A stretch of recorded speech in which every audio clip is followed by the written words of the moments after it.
Je l'ai enfin reçu. Donc aujourd'hui, je vais faire un unboxing sur cette vidéo sur ce Noctua NVFS1.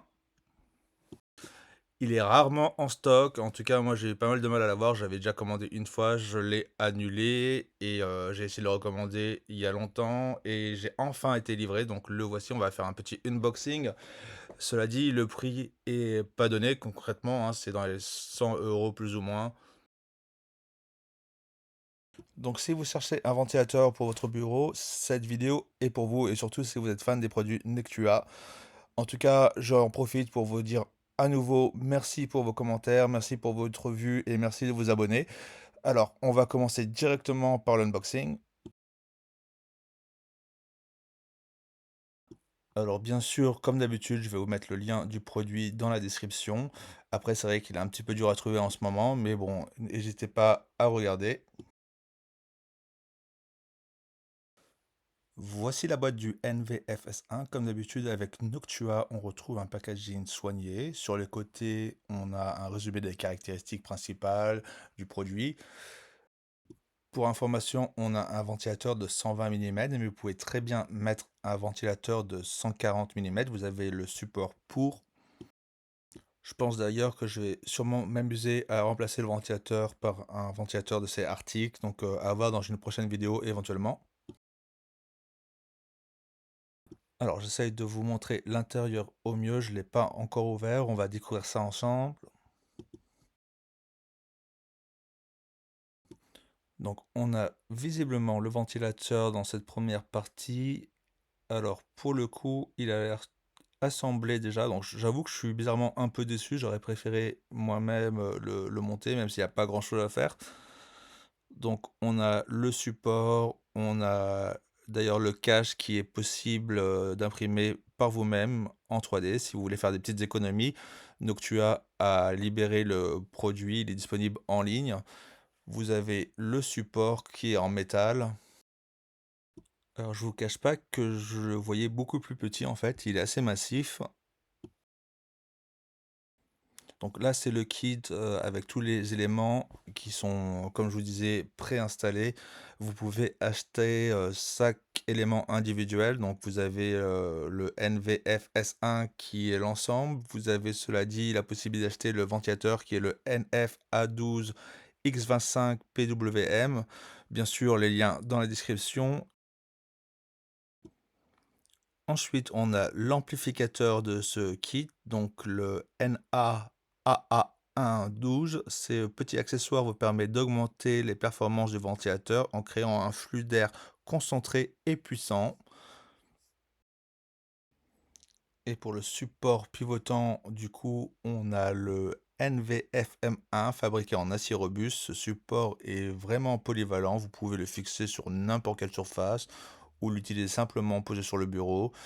Vous avez des aimants intégrés à cette option de montage fixable et vous avez aussi des zip tight. Donc bien sûr à l'intérieur on va retrouver aussi le fan controller donc pour limiter et augmenter la vitesse du ventilateur. On a aussi l'alimentation je pense dans cette boîte. Donc là en tout cas vous pouvez voir la liste des éléments dans cet appareil. Si vous voulez les acheter en individuel, vous les avez aussi listés ici. Donc on a l'adaptateur avec la prise européenne, on a aussi la prise US et la prise UK. Bon, j'avoue que ça n'a pas l'air super solide pour le coup au niveau de l'adaptateur, mais bon, c'est un petit peu générique. D'ailleurs, c'est pareil, hein, cet adaptateur est aussi disponible à la vente à l'unité. Et donc on a aussi une rallonge pour le câble. Donc voici l'adaptateur en question. J'essaye de vous faire une mise au point, mais bon, c'est à peu près du 12 volts avec moins de 3 ampères, donc c'est pas énorme non plus. Et donc vous avez ici une sortie en baril. Donc là, je connecte mon adaptateur, en tout cas ma prise européenne, Choco. Et donc vous avez l'extension de câble qui doit faire plus ou moins 1 mètre, peut-être un peu plus d'ailleurs. Et pour finir, on va avoir du coup le contrôleur qui va nous permettre de régler la vitesse du ventilateur. Et oui, fatalement, on a aussi la connexion qui va se connecter aux 4 pins pour le ventilateur, pardon, et à l'adaptateur secteur. Et donc, on a aussi les zip tight et aussi les supports de fixation si besoin. Alors, je vois pas trop l'utilité, mais bon, peut-être dans certains usages. Donc, comme je vous disais, il est déjà préinstallé. Il y a juste quelques câbles à connecter ensemble. Donc, on va le faire dès maintenant. Ça va être super rapide. Donc, on va utiliser cette extension de câble. D'ailleurs, j'en profite pour vous dire que j'ai fait un chapitrage, donc n'hésitez pas à aller directement au chapitre qui vous intéresse. Si vous avez vu la vidéo que j'ai fait sur la migration de mon serveur dans une baie réseau et avec les nouveaux ventilateurs Arctic et justement avec le kit Noctua pour le contrôler, c'est exactement le même contrôleur. Voilà, donc il est branché. Je vous ai pas mis l'audio parce que du coup c'était pas pertinent par rapport au bruit ambiant que j'avais ici. Donc je vais vous faire un petit peu une démonstration avec l'Apple Watch tout à l'heure qui va vous montrer un petit peu le niveau sonore. Donc en tournant au minimum, on a l'arrêt complet. Alors c'est pas des plus intuitifs, en tout cas pas des plus ergonomiques, pardon.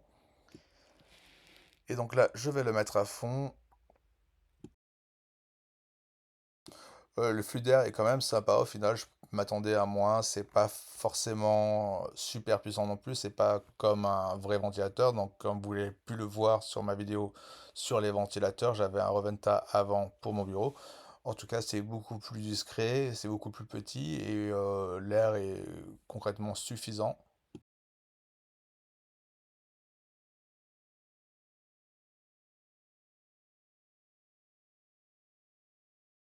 Et pour l'axe du ventilateur, il va bien à 180 degrés. Là, si je le pousse, je pourrais aller même un peu plus loin.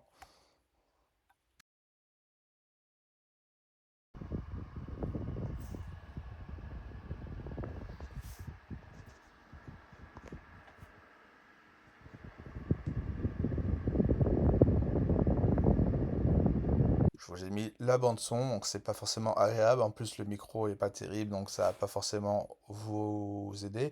Là, vous voyez en haut que vous avez le support pour un ventilateur en 140 mm. Le bruit est vraiment raisonnable. Là, pour le coup, il y a plutôt le bruit en blanc, je pense, qui est calculé par la montre. Et donc, je vais le mettre au minimum. Et là, on est dans les 35 décibels. Donc, je pense concrètement que c'est vraiment par rapport au bruit ambiant, pardon. Donc là, on voit que je suis même plus. Sur le contrôleur, on a deux boutons. Donc là, ce petit bouton, je suis pas sûr de comprendre son intérêt. Si vous savez, n'hésitez pas à me mettre mon message en commentaire. Alors, pour le coup, on a deux voyants, ce qui peut être un petit peu embêtant. Et donc, on a le ventilateur à côté. Donc, il est quand même assez imposant, hein. C'est pratiquement la taille d'un Mac mini, l'objet que vous voyez en dessous. Donc, si ça peut vous aider à visualiser, en tout cas, c'est plus ou moins la paume de ma main, même un peu plus. Et voilà, c'est tout pour cette vidéo. Donc, dites-moi ce que vous en pensez, si vous allez l'acheter, si vous pensez que c'est un gadget qui n'a aucune utilité, laissez-le moi savoir, laissez-moi un petit commentaire et à bientôt.